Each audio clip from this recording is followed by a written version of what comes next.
Hello, good evening, good morning, everybody. Thank you for tuning in wherever you are in the world today.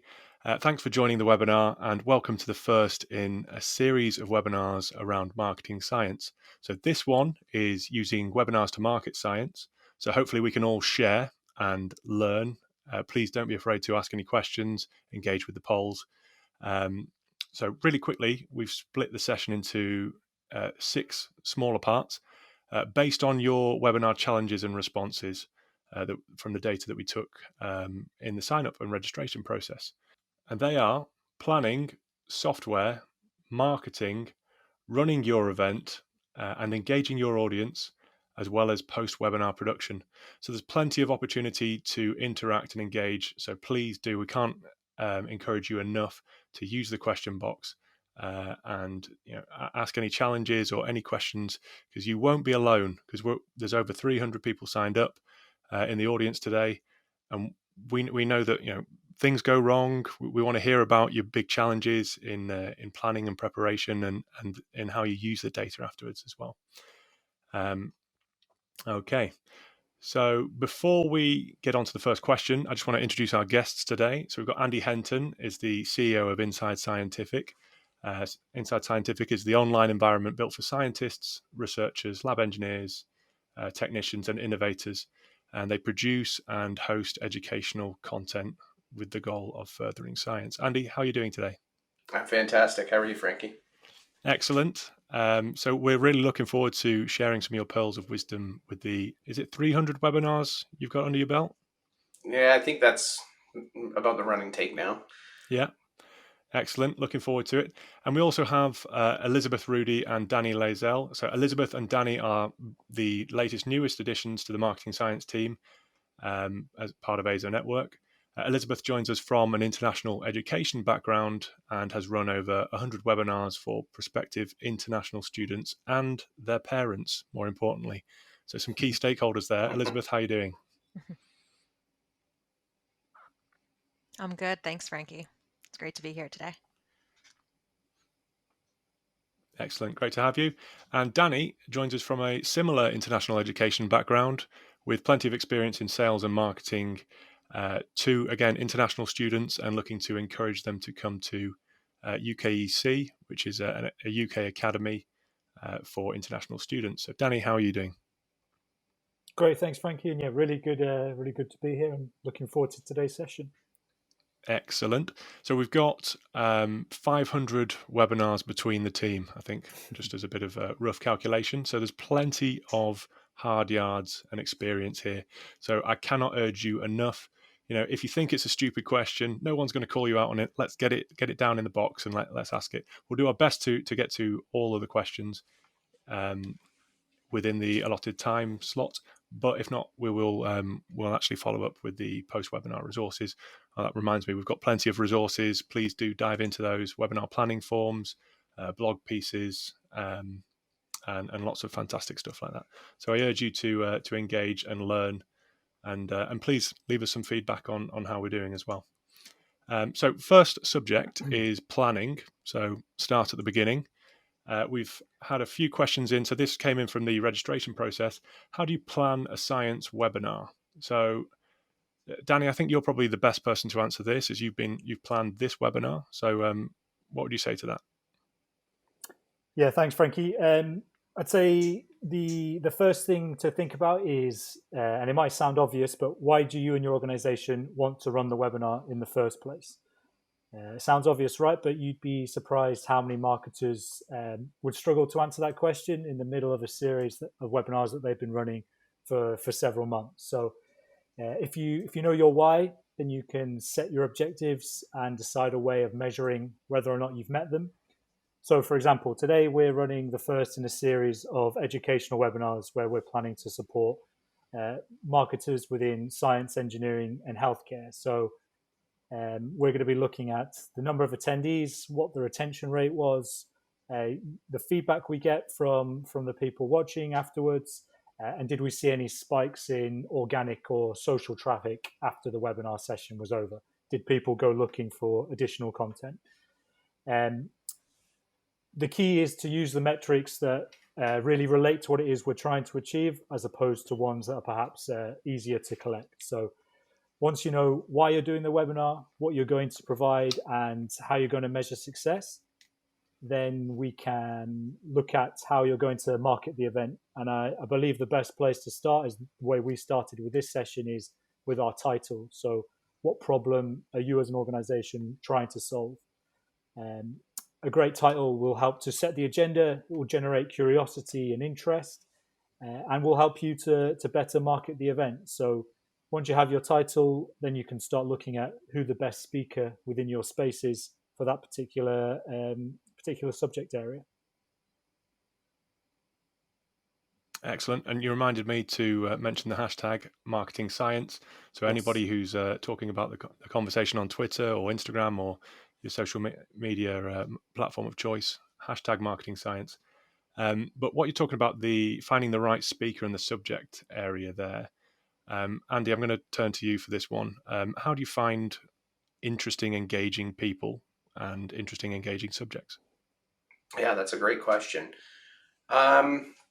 Okay, well, I'd say, in the world of content marketing, all content's good, but arguably there are better topics and certainly more suitable presenters. So when we talk about planning a webinar, as Danny pointed out, kind of planning with the end in mind is key, and this goes into selecting the right speaker as well.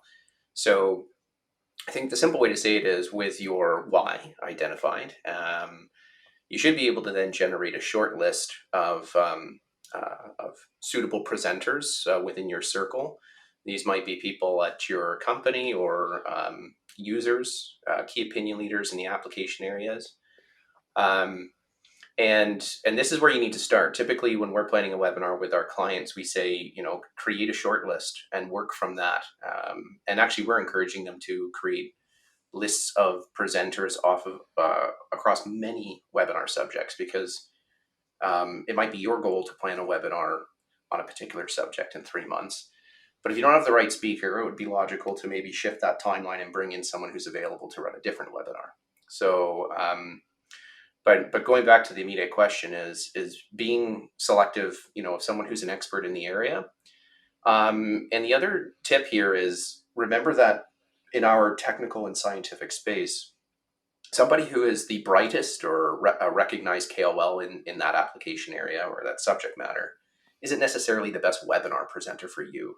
So again, going back to what Danny stressed, if you can understand your why and start listing out key deliverables, like KPIs that you want to be hitting, you can then go back to your speaker and say, is this person or is this group of people going to help us meet those objectives? And another tip here is, if you have a bit of a presenter that's uncomfortable, that they're not a natural presenter, maybe they're going to be a subject expert, but not as engaging, bring in other people that are a little bit more outgoing, so that rounds out your webinar as far as a production process is concerned. So that would be at least the top things that come to mind on speaker selection and strategy from my side. Yep, fascinating. We've had a couple of questions already, so please keep them coming in on the differences between in-person events and virtual events. So they're not apples and apples. They are apples and oranges. I think you'd be a fool to think you're getting the exact same experience. Obviously, you're not. So Elizabeth, I'm going to bring you in on this one. What's the difference between in approach when you're running a virtual event? Yeah, sure. I mean, great question. I'm sure this year we've had a lot more virtual events than ever before, replacing in-person events. So firstly, for me, investing in some technology or software is going to be the obvious first step. So you need some software to run your webinars or run your virtual events. But thankfully, you probably have a little bit less of a logistical burden when it comes to planning those in-person events. So you don't have any booking of travel, booking spaces, manning booths, and things like that. So you'll have a little bit more time to research what kind of software and platforms are best for you. And then I think one of the biggest benefits of virtual events is that you can really repurpose your content and make it accessible for months or years, even after the virtual event itself. But this also means that part of your planning process definitely has to be considering what kind of content will work best. What kind of content will age well and will still be relevant months and years after, and what kind of content will be able to be repurposed in a good way. And then something we'll definitely discuss later in the webinar is that virtual events make data collection much easier than many in-person events can. But again, part of your planning process is to make sure that you have a good idea of what kind of data you do want to collect, and make sure that your registration forms, your landing pages are set up to collect the information that you do want to collect from your registrants. And of course, that information, all that data that you do collect, is something that you can send on to your sales team and hopefully generate some quality leads. And speaking of sales, Frankie, I know you spent a lot of time with the sales team and also started out at Azo Network in sales. So can you just talk a little bit about the importance of bringing sales along for the journey? I know we use sales as part of our marketing for this webinar. So could you just elaborate a little bit about that? Yeah, of course. Well, I think first and foremost, it's great to bring people with you and foster that buy-in right from the front end. As with anything in life, you can turn an average plan into a good plan, or a good plan into a great plan, or even a great plan into an outstanding plan if everybody just backs it, if everybody buys into something. So you got to find out how you get the buy-in, bring them along with you on the journey from the front end. I think you mentioned the sales team there, Elizabeth. Like, they are day in, day out dealing with the customers. They're finding out what people's challenges are. They're understanding the pain points. So when it comes to webinars, that's the first place we go, because we can figure out that certain virtual events maybe weren't quite as good as other ones, and this is why, because it's the interactivity element of it. So that's the first place we go, and you get that buy-in from the front end, and everybody's pulling in the same direction. But yeah, good question. I thought I was only in for an easy ride and just moderating today. What about a couple of questions about software? So in fact, we've already had a couple in. In fact, yeah, now is probably a good time to turn to the software graph. So at the start of the registration process, we asked what your webinar platform or webinar software of choice is, and if you can see here, we've got.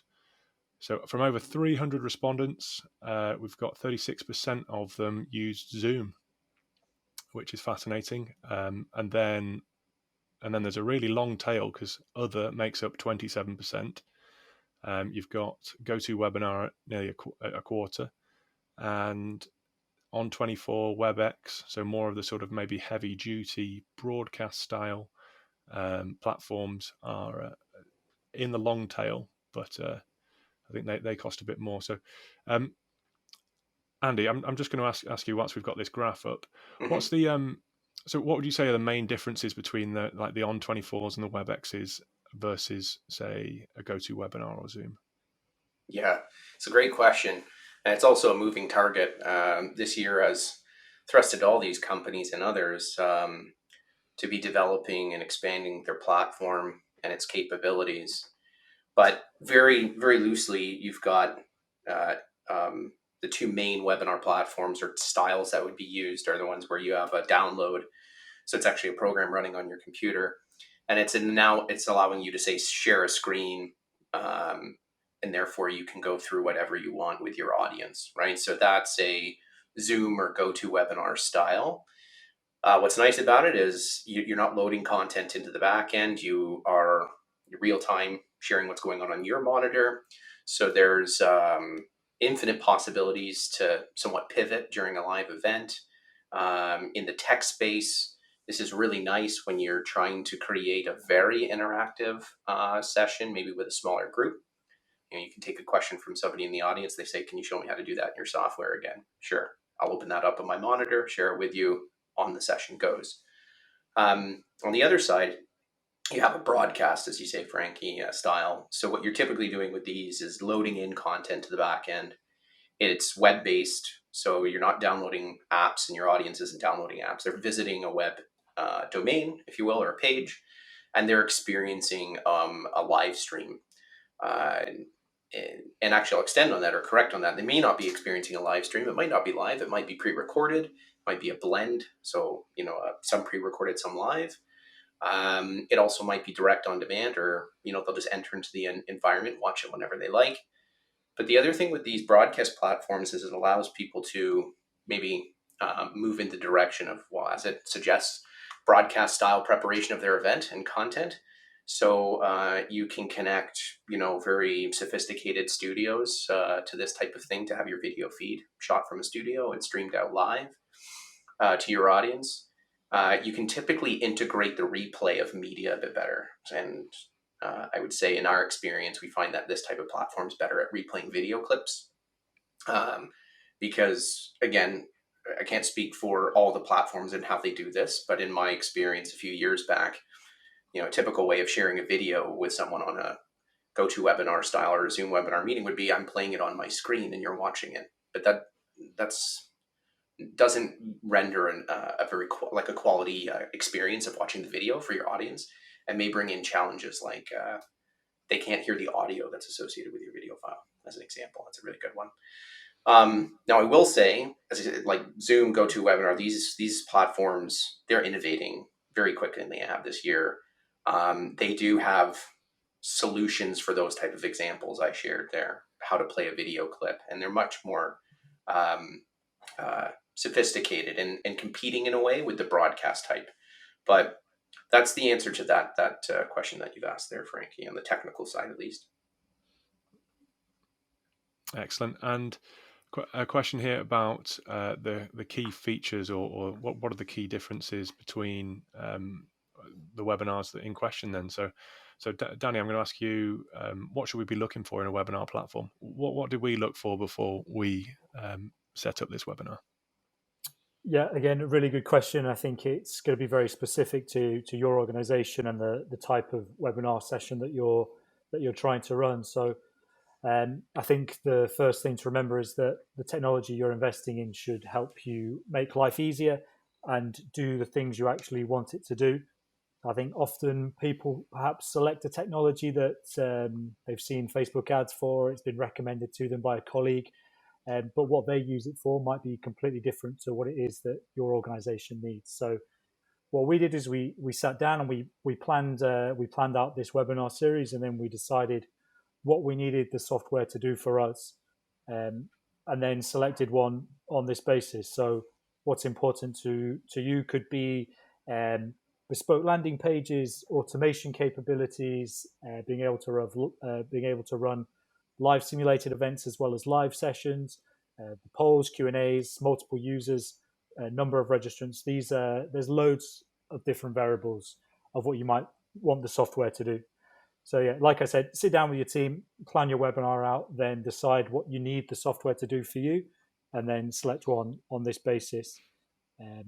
Whilst remembering that your tech can't make up for a lack of subject knowledge or planning, so the software that you pick should be there to support your efforts but not lead them. Yeah, I think on this one too, an important thing in particular this year with everything that's happened is just the reliability and ease of use for your audience. So 100% agree with you, Danny. It's like, again, plan with the end in mind, select the tool that will allow you to execute on what you're trying to achieve. But one of those key variables that I think is so important is what's the user experience, the simplicity of jumping on. Is it just smash a button and I'm suddenly in the meeting? What type of support can be integrated into the platform to really ensure they know where they're supposed to be when? A very like a unique or thing that comes to mind is reminder emails that state one time zone, right? So if you're trying to engage an international audience and your reminder emails go out and they just have the time zone that you plan your event in, it can drive, with when you're dealing with large numbers, a lot of confusion around when does this webinar start. So little details like that, I think, are important, but from the perspective of the user experience. Yeah, absolutely. User experience is paramount. I saw a great clip of Jeff Bezos on LinkedIn. It was from 1998 when he was obsessing over the user experience. But it's no different to today. You've got to make sure that it's as easy as possible in a world full of noise. You've got to be able to clarify what the signal is. I'm if it's not in my calendar, I'm not watching it, or not. I'm not attending it, basically. So Right. the calendar invites are also very important, because I'm just bombarded with information on a day-to-day basis. Yeah. So for those of you that selected other, could you quickly write in the question box which software you currently use, and we'll update this graph and publish it on our blog to share with you later. So some fantastic data here, and I think Zoom probably edges ahead because it's a bit more agile and is able to sort of, in fact, I know that my grandparents can use Zoom, and all of the aunties and uncles can use Zoom as well. So it speaks to its ease of use. Elizabeth, I'm just going to ask you a question about the data that we've got on screen here. So we've got, I suppose, how important is it to garner that information at the front end, and how important is the registration process? Again, thinking about ease of use and UX. Yeah, so obviously the registration process is a super important part of the overall planning process. And it's definitely, to the points we were all just making, you do want it to be user friendly. You want it to be fairly quick and easy, straightforward for people to register. The last thing you want is to drive someone away after they've clicked on the registration page. The last thing you want to do is drive them away because your registration process is too lengthy, or too complicated to complete. But there's definitely a balance that you want to hit between, again, making your registration process good for the user and good for the participant, but also getting that information that we talked about wanting to get. So during our process, we asked you guys what your biggest challenges were, asked you things like what kind of platforms you use to get that information that was really valuable to us. But again, we were very conscious of not bombarding you with more questions than were needed. And again, we just really honed in on what we wanted to know.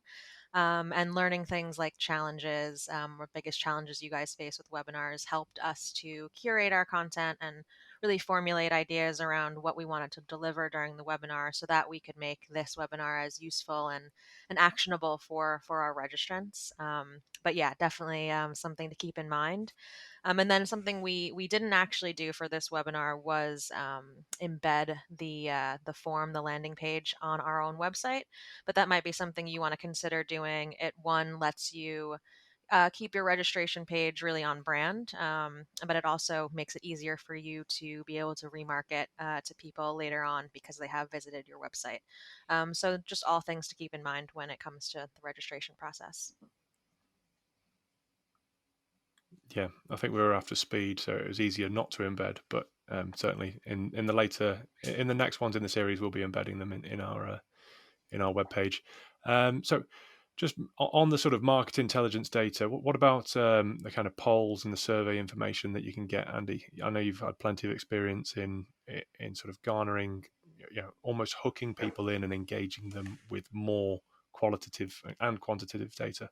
Yeah, and that's a great question. And as Elizabeth has just pointed out, I mean, the first point of market intelligence collection starts at the reg form, typically the reg form. And it's important to use that to collect, the key PID that you need for that individual registering. But then a few other points Elizabeth talked about, asking about challenges. That's a fantastic example, and we encourage our clients to do that.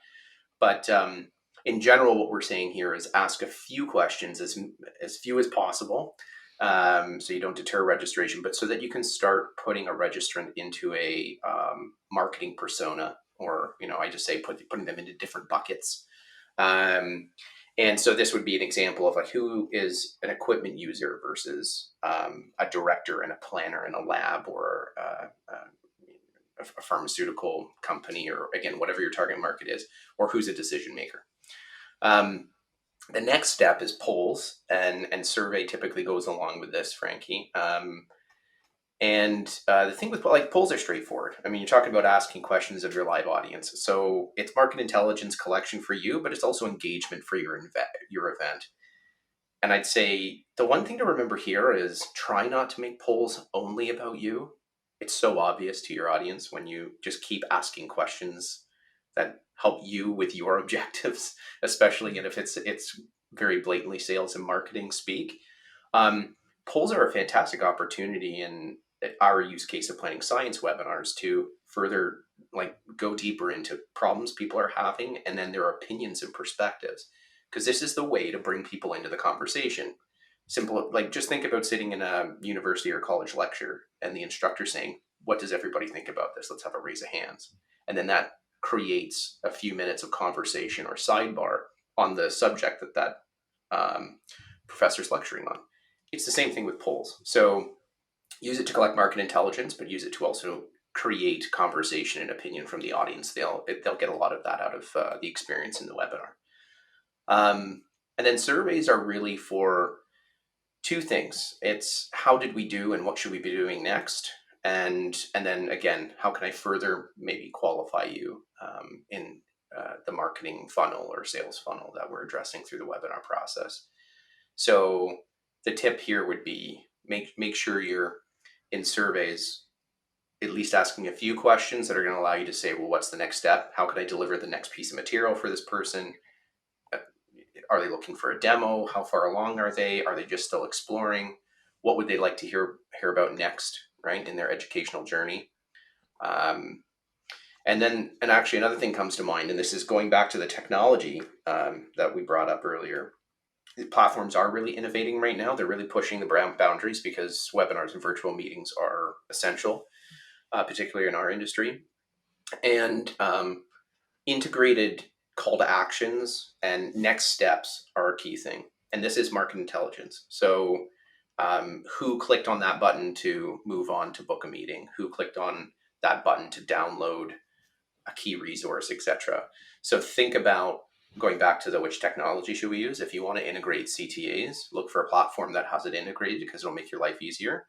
But also when you're in that planning process of your webinar, think about what you want to collect from your attendees and registrants, and think about how call to actions can be part of that, not just polls and surveys. Yeah, excellent. So we're jumping around here, but just to bring it back to the sort of the flow of the webinar, we were looking at marketing the webinar. So I know that we've got in fact, Danny, you've been doing a lot of work on the blogs in terms of creating blogs and pushing out via different channels, and then ultimately pointing people back towards the landing page. Do you want to go into a bit more detail about how we've specifically marketed this webinar?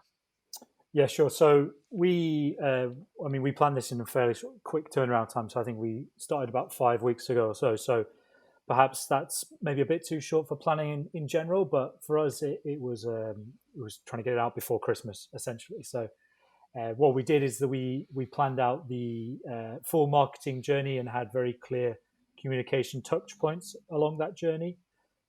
So each touch point was an opportunity for us to showcase the brand, showcase our knowledge, and start building relationships with people who we wanted to attend. So I'm going to share my screen here, and we can take a look at our actual an image of our marketing plan. So we started off 5 weeks ago or so, publishing several blogs, educational blogs about webinars to our website, and promoted them through newsletters and social media, etc. To get the word out, get the ball rolling, making sure there was interest in the subject before we launched the session. Then once we were happy that this was going to be a good subject to focus on, we concentrate on getting the word out through our advertising, and we drove all of that traffic to our registration page. So our sales team here played a massive role in getting the word out. Like you said earlier, Frankie, they're the sort of the face of the business. They're speaking to clients day to day, so they had a huge part to play.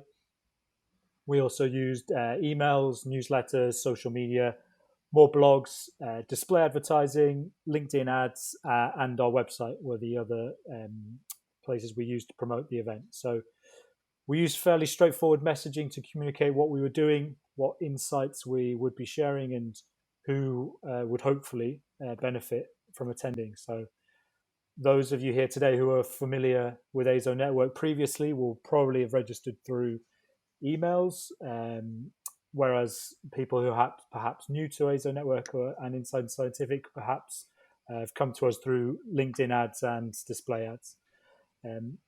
Once everyone was registered, we provided some additional resources on our thank you page. I think there was an ebook, some more blogs, another video.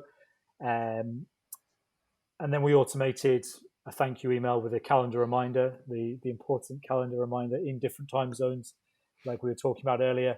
And then 3 email reminders 1 week, 1 day, 1 hour before the event. So as many people as possible who registered actually have turned up for the session. And then marketing after the event is just as important. So we will, after this session, be sending the recording out to those who have attended, those who haven't been able to attend as well. And we'll hopefully continue the conversation over on social media once it's over today. Yeah, I think there's a bit of editing work for you. I know it's on your desk, isn't it, Danny, in terms of chopping it up into little sort of consumable bits. And I know, well, do you want to tell us a bit about how we've innovated in the sort of run up to it with the sort of 2-minute videos?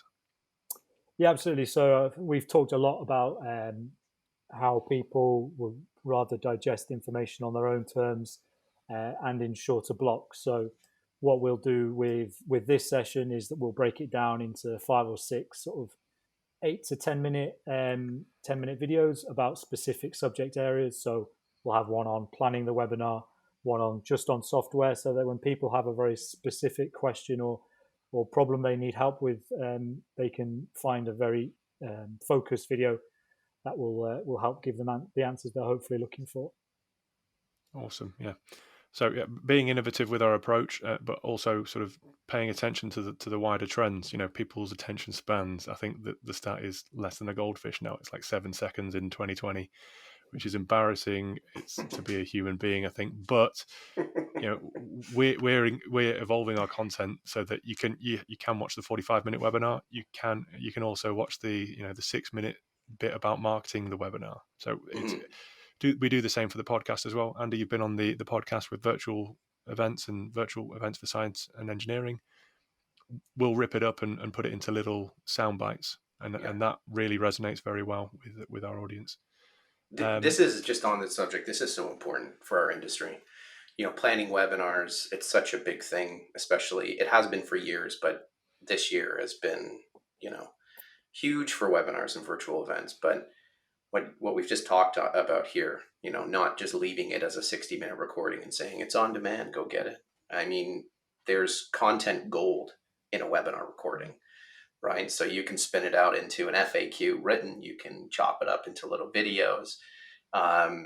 You can write new blogs on it that redirect back to specific snippets of those, video clips to answer questions.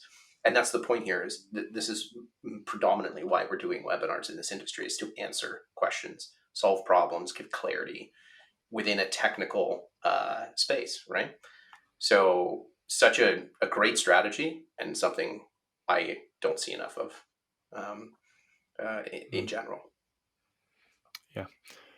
So we've actually just had one specific question about targeting China. So what advice do you have for targeting specific markets?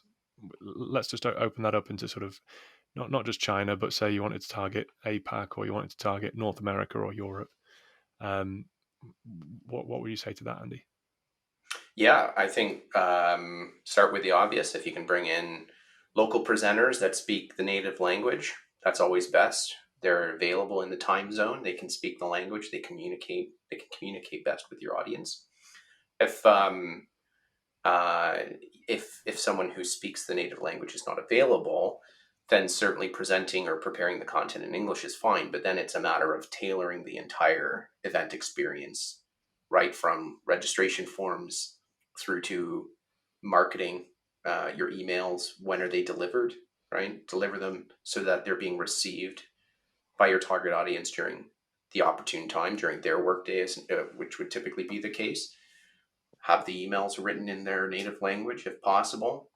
The simple answer is tailor the entire experience to them so that they can get more out of it. in our space, we typically see more content in English, and I would say some projects we've had the opportunity to consult on have usually gone in the direction of running the webinar live in English for the audiences, whether that be multiple time zones, that would be able to participate live in and also get um, sufficient value out of the live webinar being presented in English. The next action is then creating on-demand copies of the webinar, either doing voiceover translation or subtitles, and then recreating live events off of that new material so that those in, say, China or Korea or Japan can sit through an event. Um, it's still delivered in English most of the time, but then subtitles. And the tip here is to have a moderator that's bilingual, so that the Q&A session or little breakouts can be planned as part of watching the video back to dive deeper into the subjects and clarify things for those that aren't as strong in the original recorded language, English in this case. But simply put, tailor the experience to them.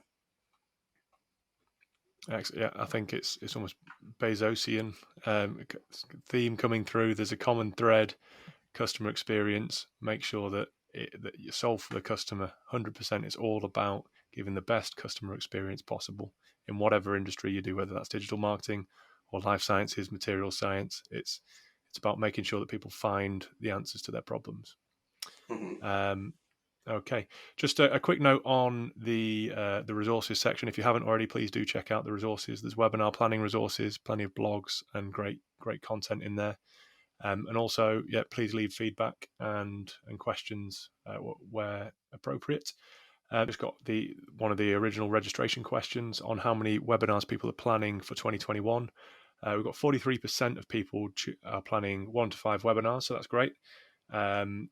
And then 27% of people are planning between 6 and 15, with 9% on the 16 to 25 bracket, and then an ambitious 4% who are doing more than 25, which it'd be great to hear the challenges of running 25 webinars. You must have a great team, but I'm sure there are pitfalls, and in terms of preparing the content and keeping people engaged, we'd love to hear where your choke points are. And then there's 17% who didn't know. So interestingly there, so if you're in the don't know category, I presume that's maybe would like to try but not quite sure how to do it. So we can obviously help you in that regard as well. Okay, so a question about preparation for webinars. Elizabeth, you come from a creative or a performance background. You played a bit of piano and done some singing before. What's the do you have any rituals that you like to go through before you're presenting? Yeah, so my number one tip is to always do a dress rehearsal or a dry run of your webinar, or more than one really is best, I think. Even I think if you've practiced on your own a lot and you feel like 100% comfortable with your own content, that you're ready to go. If you're doing the webinar with other colleagues or guests, you definitely want to do that rehearsal with everyone all together. I think it's great to be able to, first of all, develop a bit of a rapport and know how the conversation will flow with your other guests as well. And even things like making sure you're saying your guest names correctly, and things like that can all be fixed during a rehearsal. Checking audio, visual, also things like that will just go a long way into making your webinar look and feel a lot more professional and polished. And then one thing I always like to do is record myself talking and answering some of my questions before a webinar as well. I know a lot of people don't like to listen to themselves back, myself included, but it's very useful. It's good to see what you look like when you're delivering questions, what you sound like. And then for me, I always do a little bit of a vocal warm up before a webinar. That's probably my singing background, but especially if you're doing a webinar early in the day, you definitely don't want to sound like you just kind of rolled out of bed and have that vocal fry and that croaky voice. So that's just a little pre-webinar ritual that I always do. Yeah, I think everybody's got a phone, everybody's got a laptop. It's so easy to record yourself so that you can listen back and see what your verbal tics are and see how many hesitations you put in. and it's also it just helps you to perform and hone your performance. So Andy, have you got anything? More from a technical perspective, how do you ensure that everything runs smoothly on the webinar? I think this is an extension of exactly what Elizabeth just stressed: is practice runs and tech checks. So more specifically, what we really try to stick to at Insight Scientific is doing tech checks very early, so that we get it out of the way and we find out if there are any big challenges, right? Because if you're trying to plan a webinar in say 8 weeks from concept to we're running a live event, it's sometimes, presenters and planners think, well, we can get to, does your microphone or does your webcam work on our platform later? That'll be an easy one to address. But the reality is if the sooner you get it confirmed, it's great. Every meeting you can have on the platform, you can get people comfortable, you just get it out of the way. What it means is that people start focusing on their content.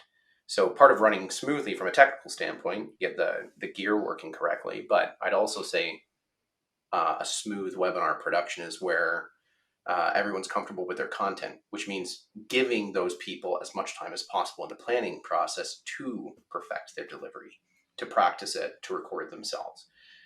So tech checks, do them early. And then the other one is the practice session. Elizabeth mentioned this. What's so common, what we see a lot of is presenters saying, I'm really comfortable with my slides, I'm good, I know what I want to say. And what they've done is they've gone through it up here, right? They've gone through their delivery and they've talked out their notes in their head. That is completely different than saying it aloud. So live practice runs where you can actually say, this is a practice, yes, but let's do it as if it's live. Let's all speak up. Let's plan our delivery. Let's be on webcam. Consider the body language you're going to use. As much of practice as possible makes perfect. Practice makes perfect, right? So that's what I would recommend. And then the other tip here, actually, and this comes to mind, keeping it simple too. I mean, we get this all the time at Insight Scientific. We have the wonderful clients. We love our clients. They come with this idea of some sort of hybrid of Lord of the Rings in a webinar. It's like, it doesn't need to be this complicated, guys. We don't need panning cameras and we don't need angles. We need you to be solid on your content and being an engaging presenter. So especially for those that are new to webinars or trying to scale, just, walk before you run, and then your webinars will continue to be smooth. Excellent. So moving on to the penultimate section about keeping your audience engaged. So this is a good time to have a poll. So we'd love to know which webinar format you are currently using or plan to use in 2021. So live, that's the live webinar format. Simulated live, which would be where you pretend it's live, you pre-record it ahead of time.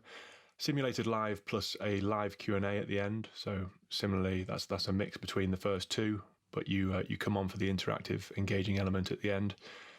Direct on demand, so that would be just straight recorded or evergreen content. So again, if you could write down your answers in the question box, that'd be fantastic. We'll share the responses with you.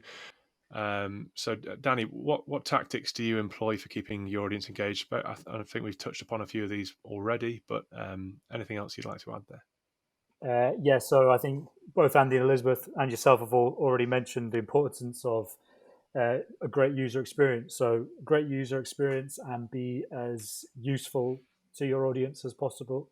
So provide answers to the questions that they have. Deliver what you said you were going to in your pre-event publicity. And I think, be enthusiastic about your topic and proud of the fact that you're the expert. It's normal to have nerves when you're presenting, but be happy and be proud that people have actually turned up to listen to what it is you have to say. Other tactics, like we've tried in this event, polls, infographics, things like that, mixing up the media and the format. Some people will just do a presentation followed by a Q&A. Today we've tried the 4 floating heads with a few images and polls in between, and hopefully people have enjoyed that experience. So Any way that you can change the dynamic and keep your audience on their toes is a good thing. We're lucky at this event, so when my bland and dreary British accent sends you all to sleep, we then have Elizabeth and Andy to wake you up with their far more appealing and enthusiastic North American accent. So that's something we're benefiting from. But yeah, anything you can do to mix up the dynamics and the format is will help keep your audience as engaged as possible. Yeah, excellent. And what about for more complex topics? Andy, say in life, in science in particular, what how do you engage people there? Yeah.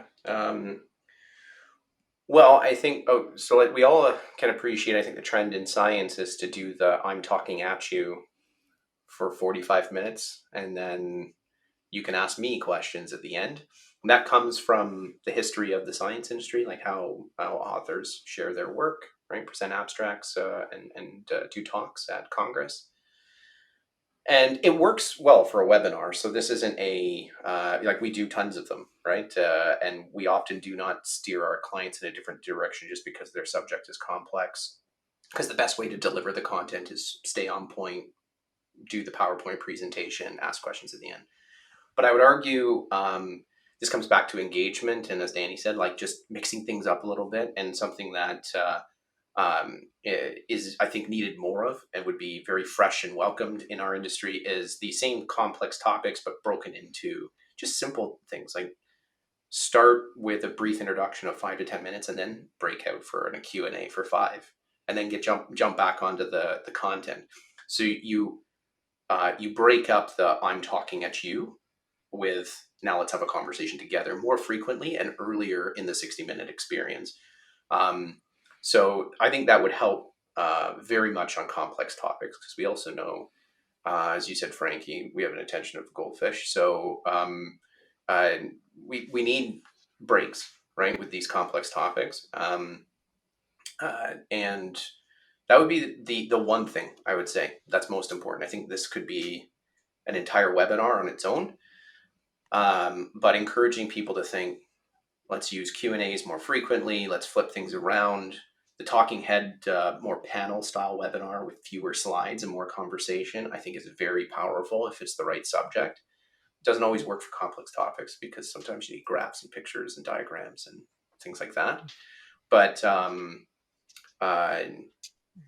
thinking with the end in mind, like we talked about at the start of this webinar, and working backwards and seeing how you can break up the traditional mold would be definitely my recommendation here. Yeah, and I think above all, enjoy it. You need to enjoy doing the webinar, and you don't want to fret too much about the technical stuff. You are the subject matter expert, so talk freely and talk with a smile on your face as well.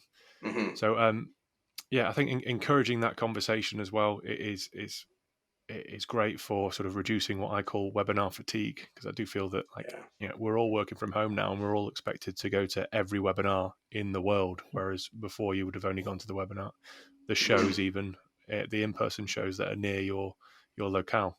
Mm-hmm. So it's it becomes quite a lot when everybody's running webinars. So I think being able to differentiate yourself like that is incredibly important.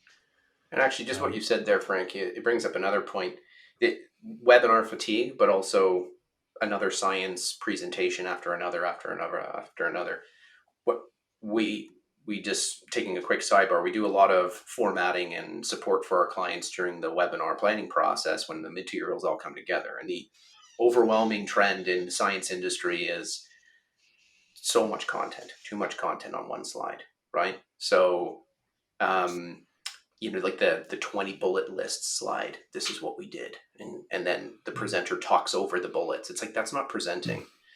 Now, again, that's a whole other subject, but the point is, when it comes back to complex topics, what we just talked about, and webinar fatigue, I think it's really important that presenters spend more time thinking about how they should display what the important message is on the slide and then talk over that, right? Like these boring bullet points and words and just stuff on the slide is not presenting. Support your message with charts, graphs, embedded videos. Keep it interesting. But that will help with this webinar fatigue everyone's feeling too. I mean, it's challenging to sit through 60 minutes of just looking at bullets. Right? Yeah, So indeed. very important with, So, again, all the webinars going on right now.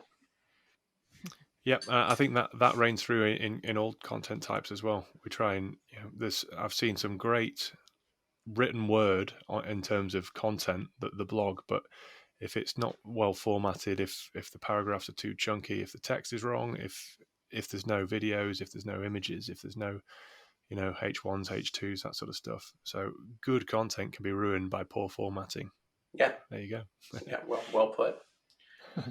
I'll have to coin that one. So moving on towards the ultimate topic is about post-webinar. Elizabeth, in terms of garnering feedback, how do you get the feedback from the webinar attendees? Yeah, sure. So, I mean, obviously, you want to make sure that you're getting some measure of how satisfied your registrants were. It'll give you good things and tips for how you can improve in the future. But first off, I would do a short post-webinar survey. So I usually try to send that out as quickly as possible after the event has run, so that feedback is given and everything's still fresh in everyone's minds. So you want to ask people about what you did well, what could be improved, and then also just get that general measure of satisfaction with what you delivered. And then I also really like to look at retention rates. So, how many people stayed all the way through your webinar? So, we just talked a lot about engagement. And so, I think that's a good measure of how engaged people were. If people stayed all the way to the end, or if they kind of cut off right away, it kind of shows you how engaging your content was throughout your webinar. Also, did people engage with you through your polls, like the polls we just ran, or through Q&As? Did people send in comments, things like that? That's all another good measure of again, how satisfied I think and how engaged people were. And then lastly, I always like to ask people to engage with me or engage with the company on social media after the webinar's run its course. So if you have participants coming to your social media pages, leaving comments or asking more questions, and again, just continuing that engagement with you, I think that's a really great measure of how much people liked what you delivered. If people are willing to take the time to continue to have a discussion with you, I think again that's a great measure of how successful you were through your webinar. Yeah. Mm-hmm. And so, just there's a question on the post-event marketing, because of course, once the webinar is finished, it doesn't just stop there. I know that we've had webinars where we've doubled the number of registrants or the number of viewers by by sort of 6 months afterwards because of the on-demand content. So, Andy, what about post-event marketing? What comes into your strategy there? It's well, it starts with a repeat of what Danny went over, right? Make the plan, and what you've just said, Frankie, is that it's not over. This was a big misconception years ago when people started getting into webinars more seriously. That up here they were like, well, the webinar is the live day. I'd actually argue that the webinar is about a 3 to 6 month process, potentially longer, depending on the gating plan. And the what happens after is actually becoming more important than the live webinar, because you never get 100% attendance, and arguably the trends are always slightly less than 50% live attendance of your entire registrant pool as of the day of the live webinar. So the bigger chunk of opportunity to engage your audience, have them watch the content, learn from it, answer your polls, can participate in surveys, and everything Elizabeth just mentioned about, how do we ensure people are happy, so the feedback collection, etc. That more of that will happen actually after. So this has to just be an event marketing and distribution plan that's no different than the leading up to the live webinar. You have to have email, social, maybe some paid ads in there, and make sure that the one tip I would suggest is make sure you're trimming your audience down. So what we mean by that is removing registrants, tracking those who have engaged the content, so you're not pinging them over and over and over again about something they've already engaged in. Um, and the correct way to do this is also consider the other assets that are leading to the content and make sure you're tracking that, looking at it as a whole. So we all spoke about taking a webinar and then breaking it into video clips. Great idea. If we do that, we want to have some sort of appreciation of maybe who's watching that as well, or at least making sure we don't over market the small pieces and the webinar whole, to the same people as well. So, but a very important subject, and I'd say moving forward for 2021, post-event marketing should arguably be more important if you were to compare pre and post, because it's when you're going to get additional registrants and most of your viewers. Yeah, and I'd echo that. We've got webinars that have come from last year, from 2 years ago even, and people are still watching them because it's still relevant content, and it's great to see that the work that we did back then is still generating that sort of engagement. Absolutely. So just a quick note on use the hashtag marketing science. Any last questions, put them in here. If we can't get to them, we will respond to them within 24 hours. That's a promise. Please, like I say, encourage you to use the resource section, which leaves us to the very last section, which is what do you do straight after the webinar? So Danny, what are we doing straight after this webinar? So I think everyone's pretty much touched on what we're planning to do. So I think in terms of what the people listening can do once they've finished their straight after the webinar is if they've hopefully delivered a really good experience and people are happy, then they can look at how to get momentum from the webinar into the personal conversations. So what we're going to do, like Elizabeth has mentioned, is that we're going to head over to Twitter and LinkedIn straight after this session. And if people want to post a question on there using hashtag marketing science, then we'll get straight back to them and we can continue the conversation that we've been having so far today. So that's what we're going to be doing. If people prefer to do the same process through email, then that's absolutely fine. And if anyone who doesn't use social wants to ask us a question, like you've been doing throughout the session, leave it in the box and we'll get back to you by email within 24 hours. Might not be sleeping very much tonight if there's a lot of them, but we will get back to you very soon. Excellent. Or, of course, you can contact us at azonetwork.com and he's at insidescientific.com. And we'd look forward to hearing about more of your webinar challenges and questions. Yeah. All right. That just leaves us to wrap up. Thanks, Danny. Thanks, Andy. Thanks, Elizabeth. Thanks, Frankie. My pleasure. Really enjoyed the conversation today and joining everyone. Thanks, guys. And thank you for everybody who's tuned in as well. We'll see you in January, early January or late January with our next webinar, which stay tuned for the subject. Take care.